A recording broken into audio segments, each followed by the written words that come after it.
She married Lenny Hayton. This was in 1947. Lenny was white and Jewish, and he was a musical director at MGM. This marriage was a secret for some time because it was illegal in some states to marry interracially. There is a famous story that one night Lena and Lenny went to go get dinner at the Luau restaurant in Beverly Hills. There was a man there. He was upset because the waiter served Lena before him. According to reports, this racist man said something like, "Lena Horne, she's just an N-word." Our girl Lena was not having it, so she took an ashtray and a lamp and she threw it at that man, clocking him in the face. Her relationship with Lenny was a little bit complicated because she later admitted that she didn't really marry him for love. She married him to further her career. But Lena said she learned to love him very much. They were separated sometime in the 1960s and were still married when he passed away in 1971. She was also rumored to have affairs with Joe Louis, the boxer, Artie Shaw, a composer and band leader, and actor Orson Welles, who she said she was crazy about. Orson must have known how to navigate into that goo canoe because he had some gorgeous partners, like Rita Hayworth,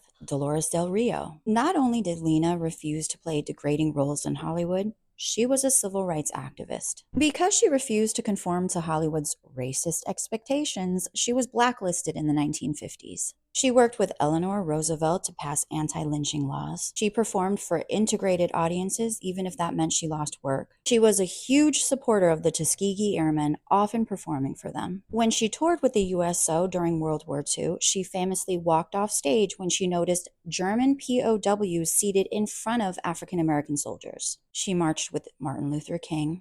Iconic photo with Josephine Baker. Lena Horne was fierce. However, despite her activism, she did receive some criticism within the Black community. Because she was light-skinned, some people felt she received more opportunity and that she didn't reflect the full experience of being African American. In the late 70s, she appeared as Glinda in The Wiz, which, as we know, starred Michael Jackson, Diana Ross, and was directed by her son-in-law, Sidney Lumet.